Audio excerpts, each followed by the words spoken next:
welcome back. We're playing more of Gamefest.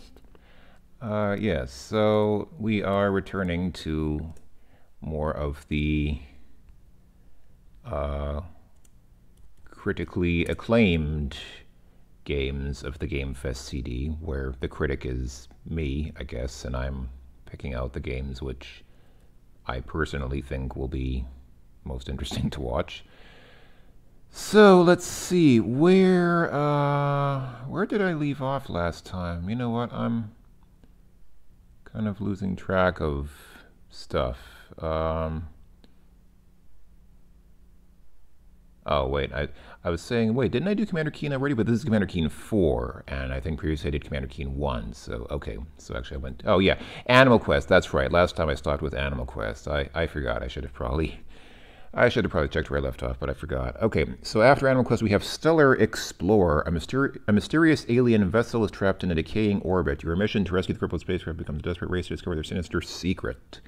I don't think I've ever played this game, but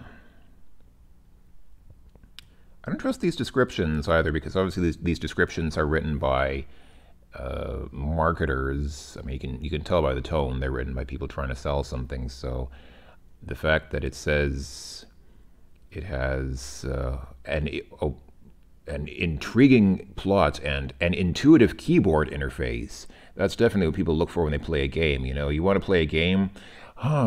Let's play a game with an intuitive keyboard interface. That sounds like fun. I mean, I like intuitive interfaces, but I don't know if that's really a big selling point for a game. Let's give this a try. I mean, why not? It could be good, right? Stel Exp, maybe? Yeah, let's say Stel Exp. I like coming up with 8-character abbreviations for directories, because that's half the fun of playing these games. Stel Exp. Oh, it looks like, yeah, this is what. Wow. I like how in the second line it says 256 VGA graphics. Also, if you interpret that literally, then that means there are 256 graphics in the game. I realize that means 256 color VGA graphics. That's how many colors the game's color palette supports. But if you interpret that literally, it's kind of funny, because it sounds like there are a total of 256 pictures in the game. So there's a readme.bat. Okay, type in install to. I think this is actually a common readme file for several of the games on this CD. It looks like we just have self-extracting. I mean, I'm going to assume if I just do this, yeah, it's an LZH. It's a self-extracting exe made with LHARC, LHARC, which was a Japanese-made alternative to PKZip back in the day. You can see the name Yoshi. It was actually fairly widely used back in the day, but it kind of disappeared along with most other compression formats of the time. So, wow, I like how asteroid.dat was so big that it needed its own self-extracting archive. I guess there are that many asteroids in the game. It's like the asteroids are the most complex part of this game. Okay, enough chat. I don't want to waste too much time on this in case it turns out to be a boring game. So let's just, what do I run? SDII, I guess?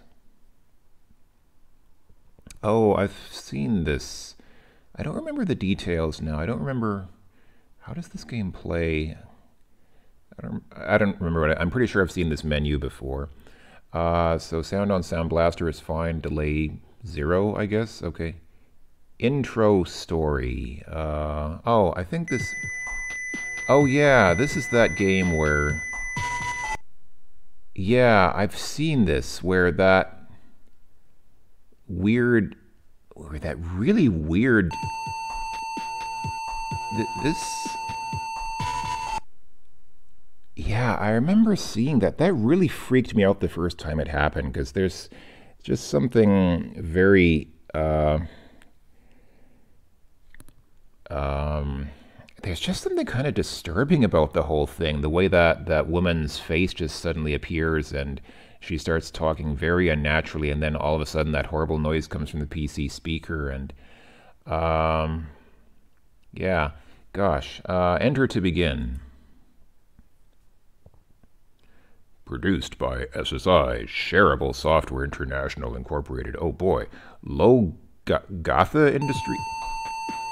Didn't I play another game before on the, Man, that's horrible. Hold on. If I press enter to play... Wow.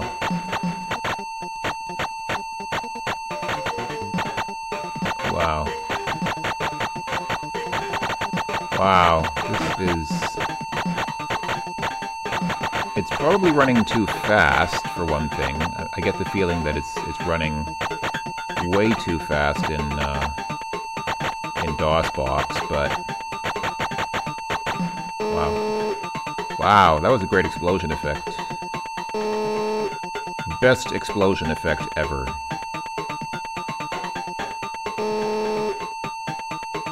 That's seriously the best part of the game. The best part of the game is when you die and that crazy explosion shows up.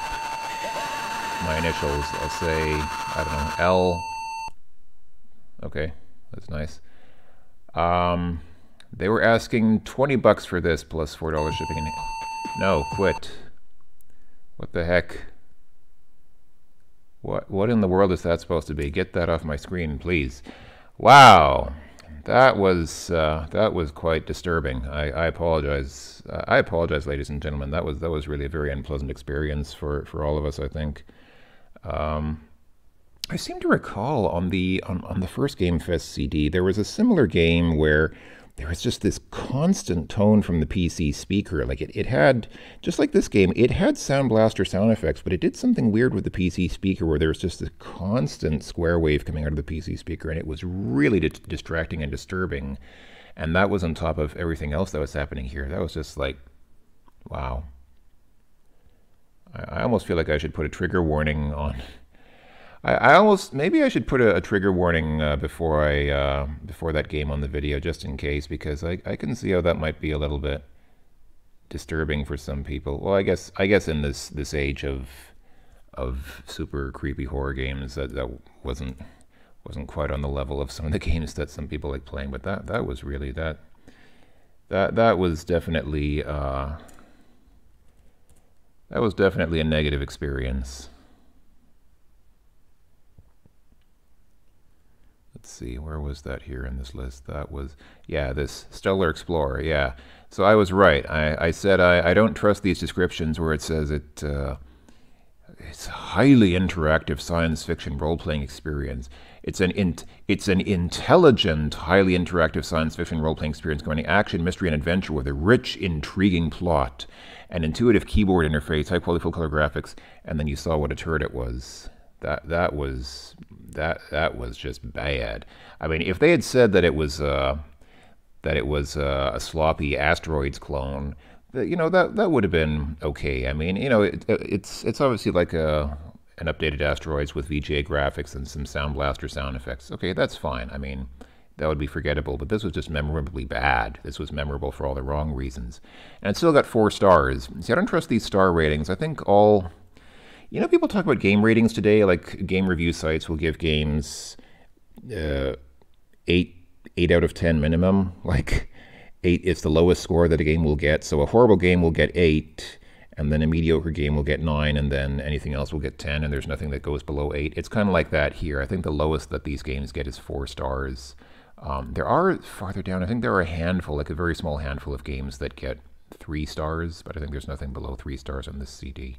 So don't trust the stars. That was horrible. That gets like minus 50 stars from me.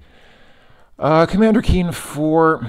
I mean, come on, it's Commander Keen. It's the game that everybody knows. I mean, it's a great game, but I think we can skip that. I don't want to waste people's time too much more. Cosmos Cosmic Adventure is, as it says here, it's from Apogee, and for that reason, I think it's a game that most of you folks probably know. I kind of doubt. I don't think there are too many of you who have never seen Cosmo before, but it's certainly not as well known as Commander Keen's, so maybe... Oh, these are more self-extracting archives, huh? Okay, let's just run the installer this time. Oh, usually there's that. Usually Apogee Games had that nice installer that ran, but this is not it. This typing install instead gives you the installation procedure for Apogee Games. What a great, what a time to be alive. Okay, let's just run these things here. It's probably, yeah, auto installation. Twitch hard drive. Do you want to install? How many hard drives do you think I have? Twitch default current directory. Yeah, fine. That was the first half, and then there's CA1B. Yes, default current directory is fine.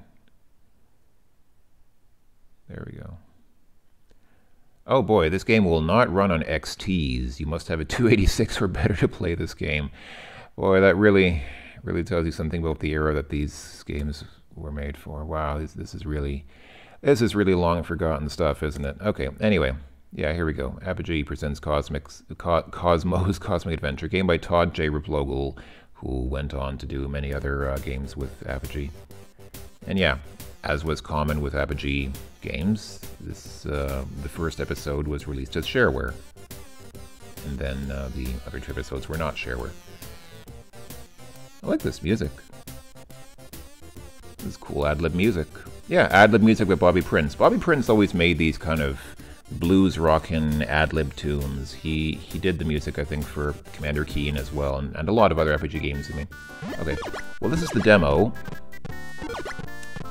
As you can already hear, although the music is ad-lib, the sound effects are PC speaker, which was very common back in the day. I'd like to see them make a game today that uses PC speaker sound.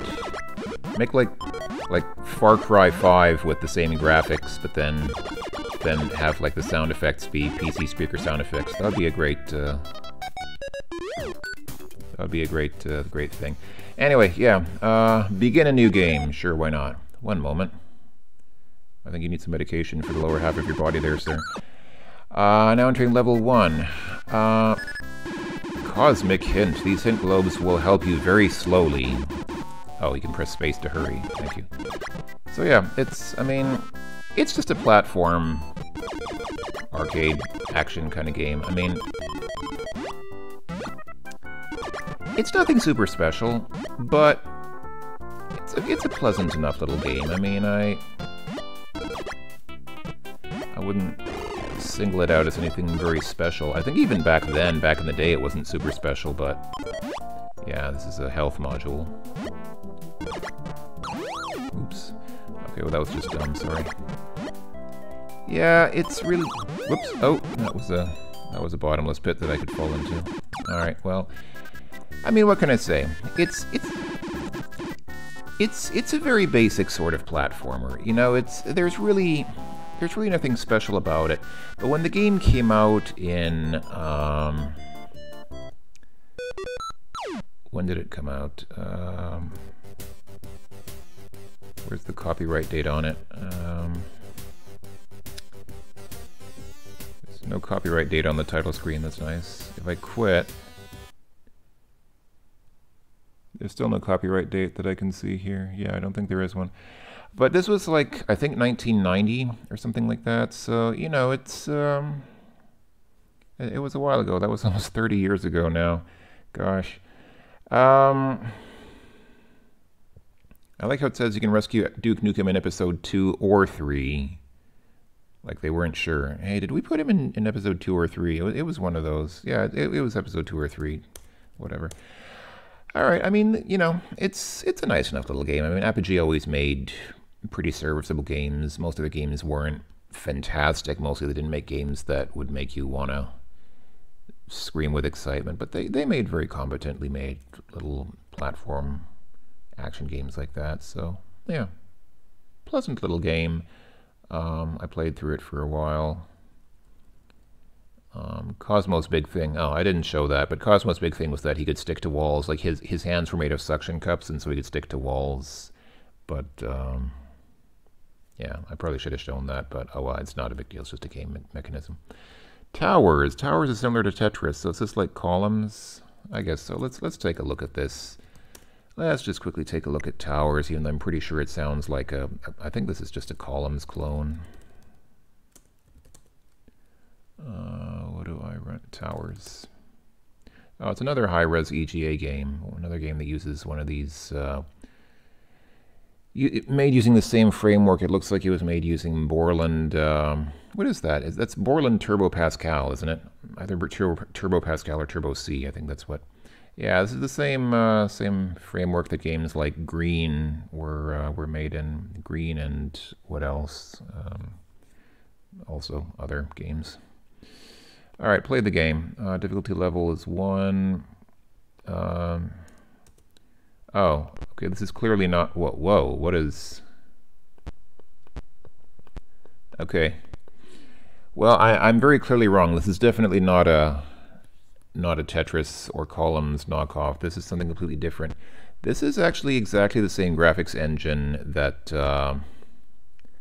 that drove Green. This really is. I mean, you can see those of you who've seen Green will recognize immediately. This is exactly the same type of same graphics engine, probably from the same company. But I have no idea what I'm supposed to be doing here. I have literally like no clue what the point is here. I mean, what am I supposed to do? I guess I could read the directions. If I go to help here, okay. Well, this tells you the controls. That's nice, but it would be nice if I knew what the game goal is. Or is there even a goal? Maybe the whole goal is just to have fun building stuff, and you don't actually have a goal. Maybe there's just like some construction kit. Maybe they started off with this, just like some random construction kit for drawing walls on a computer screen.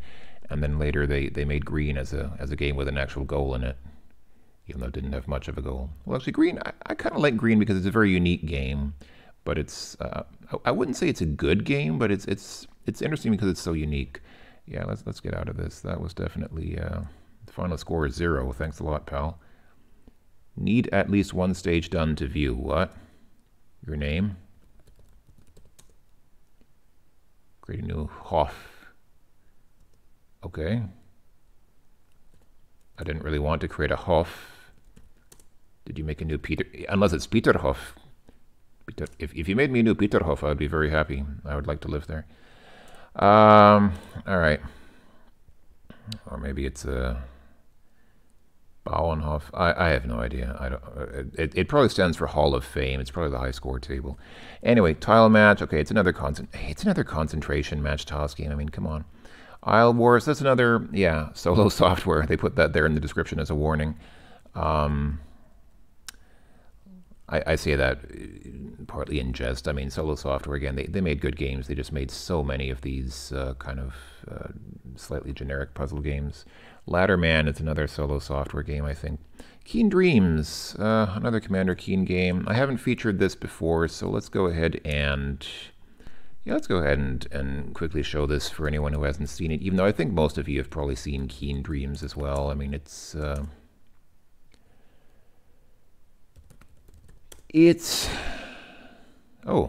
it's nice. You must type start at the DOS prompt to run Keen Dreams. Okay. Information you should know before playing. Nah, I don't need any information to know before playing. I'll just press 5 to play the game. There we go. Gamer's Edge presents Commander Keen in Keen Dreams. Why is that huge potato touching Keen's genitalia very harshly with the tip of that rod? Well, I mean, I guess it's a shotgun, but why is he aiming it at Keen's crotch? That's kind of, it's a little seems a little suspect there, sir.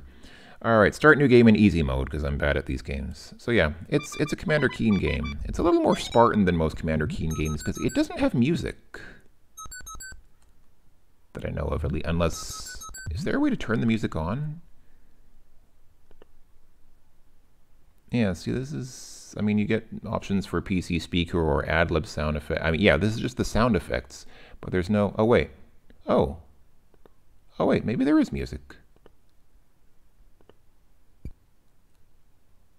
No, I still don't hear any music.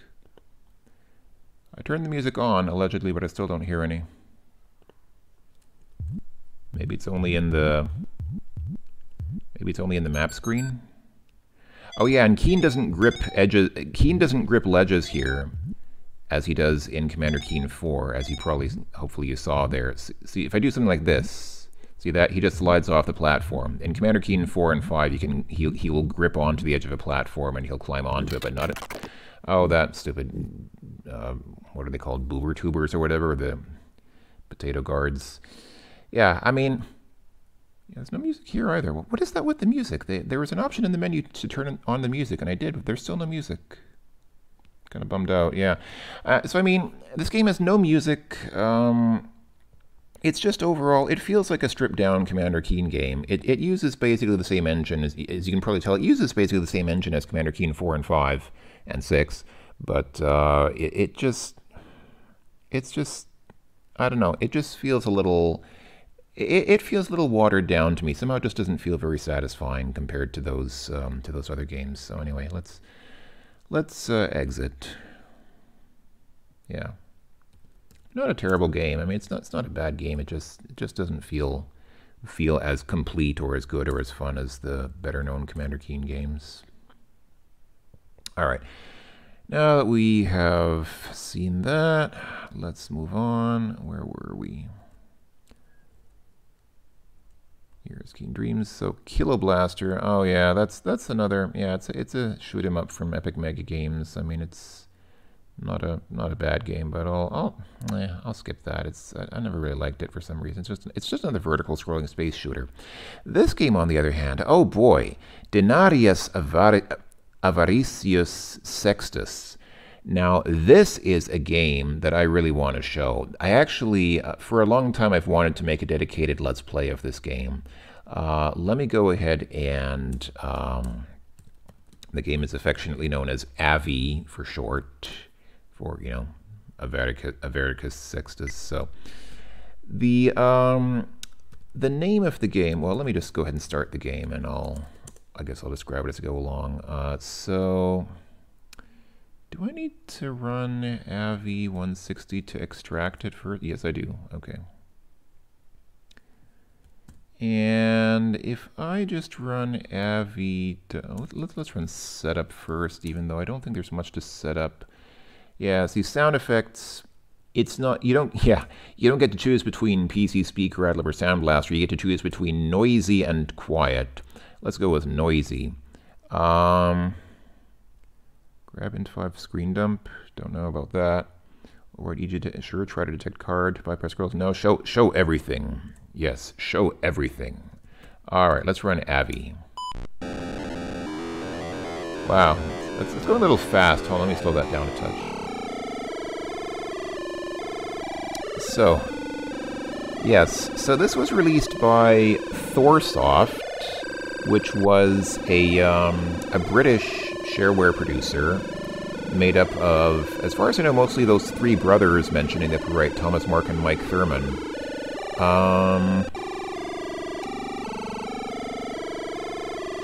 Yeah, you can see it was made in Turbo Pascal.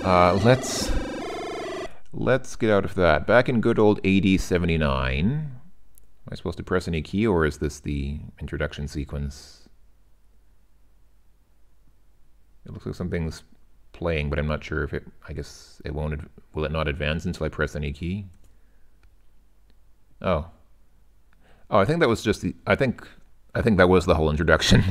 I thought there'd be a longer intro sequence, but I think that was the entire introduction to the game. Okay, Thorsoft presents Denarius Avaricious Sextus. So I think that the title is supposed to be like a joke on the idea that your player character in this game is kind of a greedy jerk. So like dinar, of course, is, you know, money. Like still in Spanish today, dinar is money, or dinero actually. And then Avaricious, I think it's like avarice, and then Sextus is obviously kind of like sex. So he's like a greedy guy who just wants money and sex. But it's an adventure game. I mean, it's a great adventure game in the style of, you know, classic Sierra games. So press enter.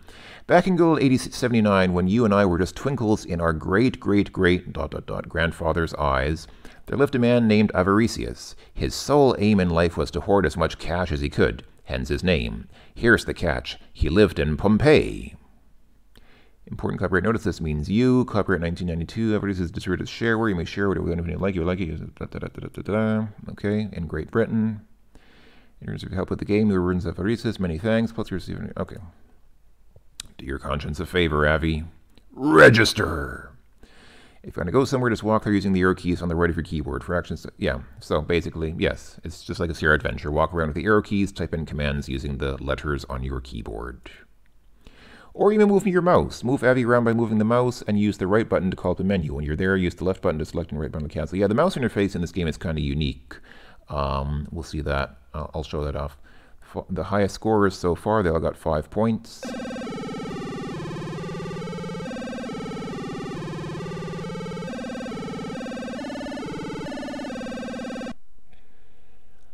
I hope that most of you recognize that, but just in case there's anyone who didn't, that was meant to be a rendition of Morning Mood from oh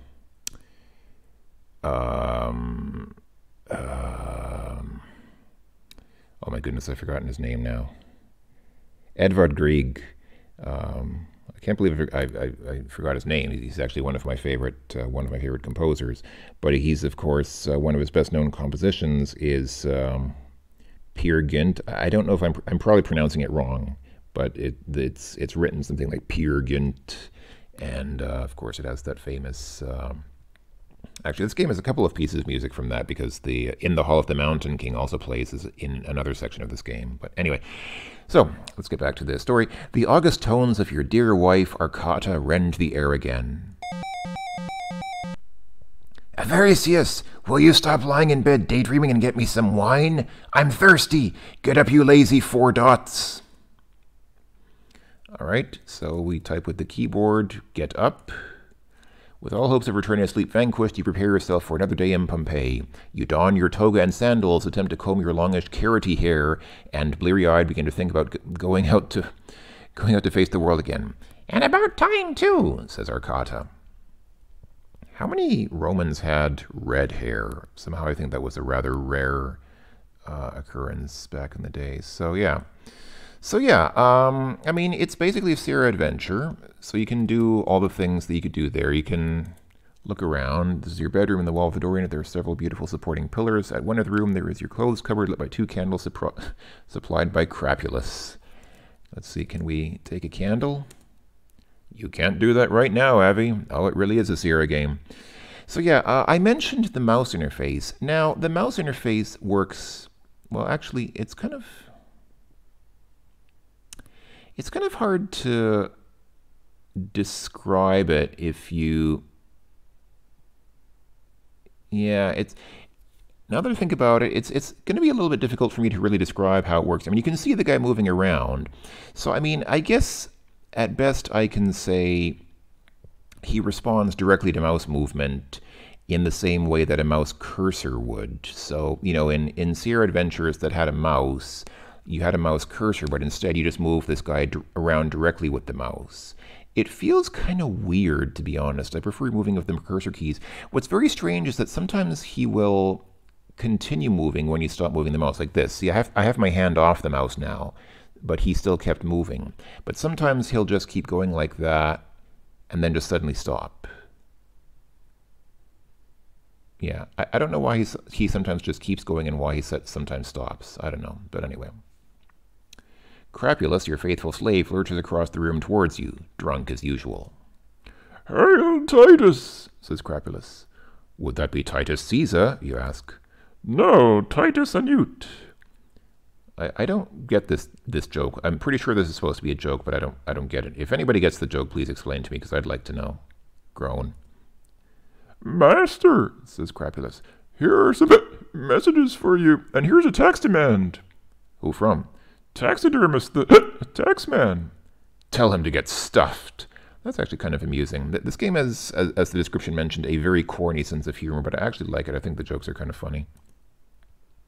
"No, master, it's an imports duty demand," says Crapulous, screwing up his eyes to read the tiny and to him doubly printed text. "Imports? I haven't made any imports." "Oh yes, I remember. I imported that Grecian urn." "What's a Grecian urn, master?" asks Crapulous. Oh no, here goes. It's a large vase made for carrying liquids, and I got it from Greece. Hit enter for alternative explanation. 30 denarii a week. You pay weekly for a vase, so, I mean, usually when you buy a vase, you just pay for it once and then that's it. I wasn't aware that there are companies offering vase as a service where you have to pay weekly, like you have to pay a regular recurring fee for the same vase. Oh yes, there's also a letter from Lupus who wants to discuss matters of business with you over breakfast in his house, RSVP. Lupus, eh? Lupus lives across the street from you. He's your archenemy. He is also more successful than you and tells you so. In short, you don't like him much. Are you going down the Canis et Anus now, Crappy? Yes, Master, I'll see you there. And with that, he runs off faster than your monitor could see. Stop, you can't swim. Yeah, the part about faster than your monitor can see is obviously the game developer's excuse for not animating his leaving the room. So yeah, I don't want to get too bogged down in playing this because it's, you know, it's an adventure game. It's pretty much what you'd expect from an adventure game, but it's really a very nice game. I like some things about this game. I mean, it's not the best adventure in the world, but it's made with a lot of heart, and it has a special place in my memories, and I'd like to show it off sometime, but let's see. No way, that door leads through to the slaves' quarters, and you've just had a row with Winselus, the cook. He and Crapulous wanted to put their initials on the door, but you didn't let them. All right, anyway, let's go ahead and get out of this. How about a... Really? Seriously, if I type quit again... Really, it doesn't let you quit unless you say quit, please. And then it asks, do you really want to quit? Yes, I do. And then when you say yes, it asks positive. Wow, that's pretty awesome. Thanks for playing Avaricious. Don't forget this game is shareware. Can I speed through this? No, I can't. Wow. I think this game has since been made freeware. Because, I mean, really, who's going to register games like this today? I think there are actually... there is actually a freeware version that you can get from the website of the developers.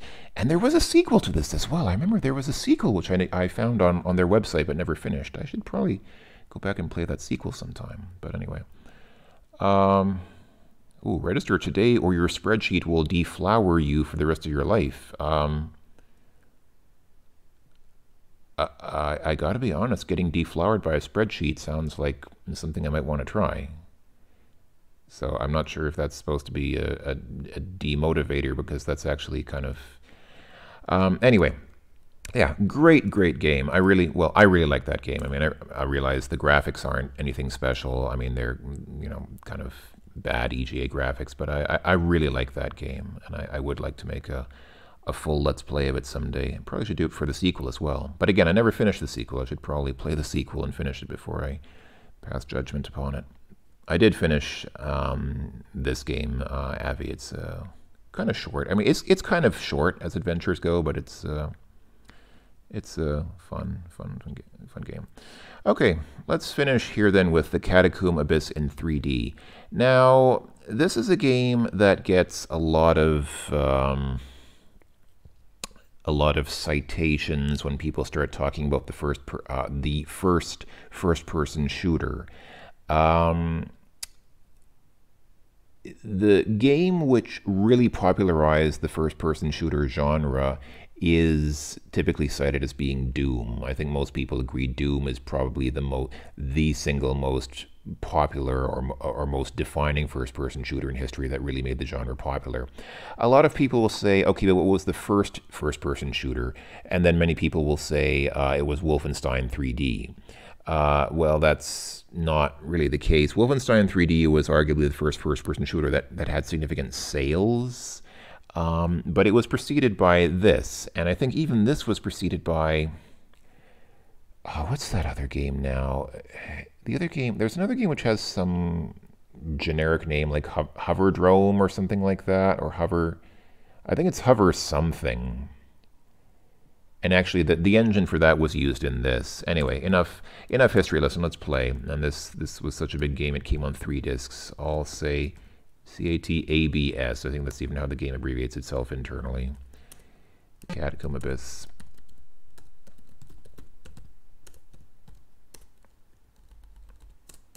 I should mention before I run this. This is a horror game. It's not super horrifying. It's not. I mean, for most people who play games, I mean, I think for most people who watch my videos, this is not something super triggering or super disturbing, but it is a horror game, so, you know, there might be some creepy stuff. It's a little, I mean, I myself am fairly wimpy as horror goes. I get scared by horror games and movies pretty easily, and, I mean, this doesn't bother me, so I don't think it needs too much warning, but, you know, I mean, there might be something here which might disturb people, so, I mean, if you have, like, 2-year-old children who watch my videos, you might want to get them away from the screen for this one.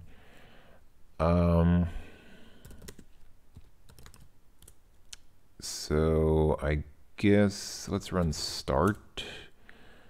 Another soft disk publishing production, and you can see this has the same kind of interface that Keen Dreams had. So let's see. Okay, let's look at information you should know before playing. Okay, actually, this is too much information we should know before playing.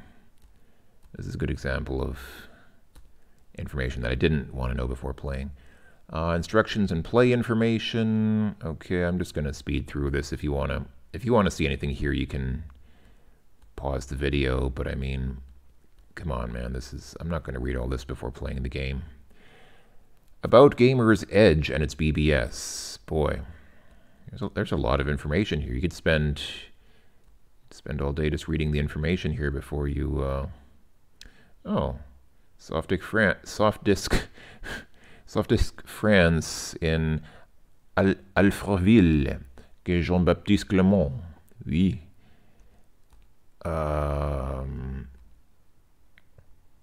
Okay, 6. Play the game. Prepare to enter the Catacomb. You can tell it's scary because it's all in uppercase letters. I should probably speed up DOSBox now. I slowed it down for another game, but here we go. The Mad Gamers of Gamer's Edge present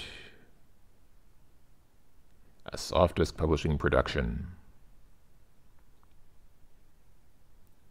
You can present a little faster there, please, sir. All right, the Catacomb Abyss, trademark, 3D, shareware version. There's a 800 number where you can order, and I didn't finish reading all the random text on the screen. These are credits, 3D imaging effects by Ed Software. Yes, that is a sampling of some of the things that you can kill in this game. Okay, let's start the game. Dare you challenge the great nemesis as novice or warrior? I am bad at games, so I'll press N for a novice. Ha, another novice to feed my pets. You stand before the gate leading into the town cemetery with an E because it's old-fashioned.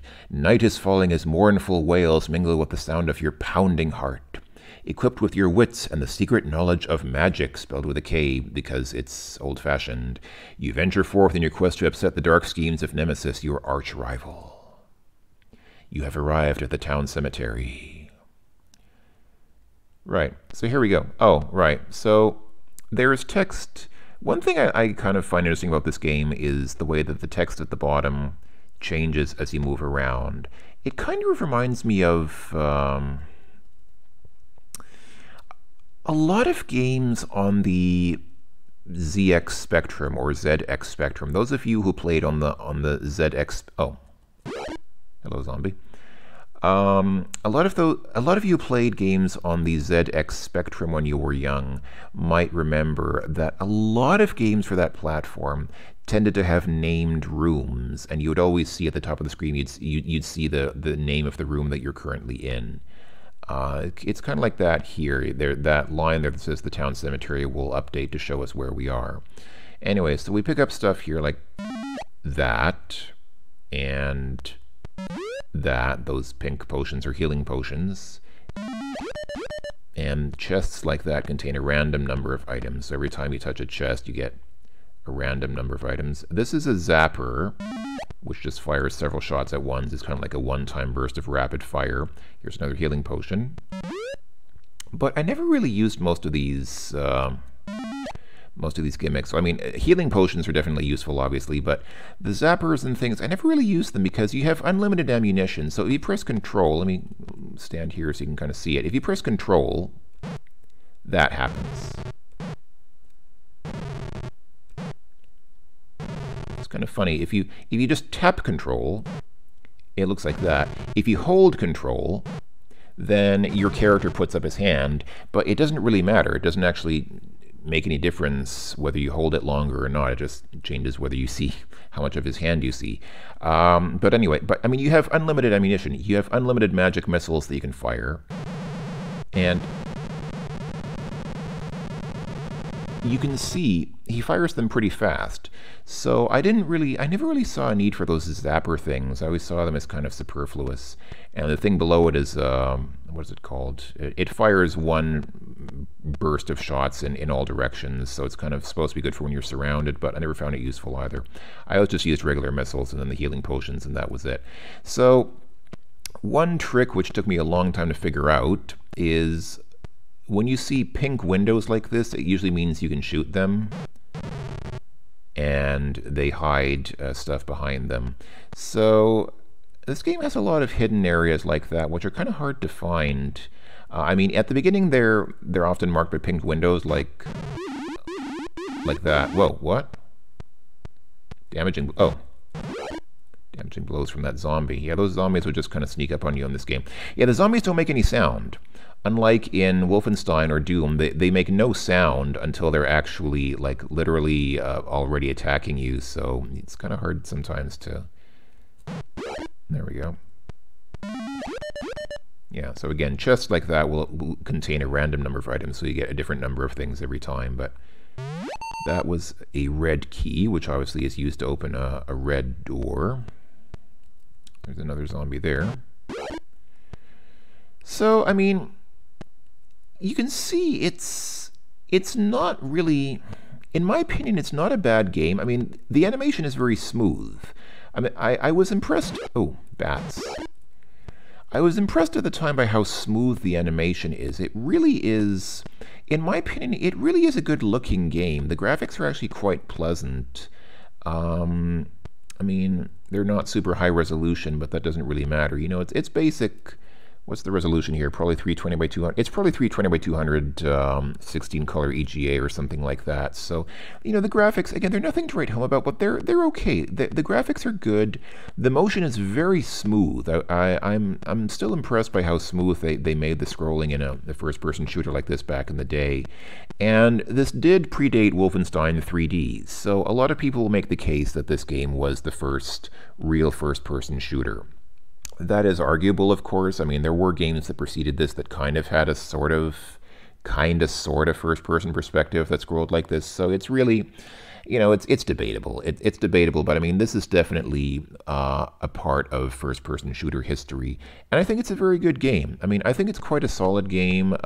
It definitely is very simple. I mean, it hardly has any story. It has no music. The sound effects are extremely simple. I mean, it doesn't have ad-lib sound effects. It just has PC speaker sound effects. And the graphics are exactly as you see. I mean, the graphics are good, but not, you know, they're not excellent. But I think it's a good game. And I would recommend it to people who like what they see. I mean, what you see is what you get. The whole game basically plays like this. So, you know, it's fun. If you like what you see, you'll probably like the game. And if not, then you probably won't. So anyway. I'll go ahead and quit out of this, but yeah, good game. Comes recommended from me. So escape, and then I guess Q for quit. Fare thee well. I still say that often today. When I leave, I often say fare thee well. And if you ever wonder where I got that from, it's a reference to this game. So now you know.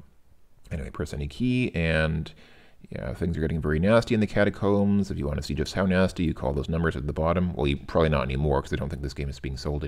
Where is this game still being sold? I wonder if this game is still being sold. That would be interesting. I don't know. Maybe. Who knows? I'm sure somebody can find out. But anyway, that was the Catacomb Abyss, and that was more games from the Gamefest 2 CD. So, thanks for watching, everyone. Hope that you enjoyed, and hope that it was at least kind of fun. And yeah, I hope to talk to you folks again later in a soon forthcoming video about more games from the CD. Until then, folks, I'll see you later. Ta-ta.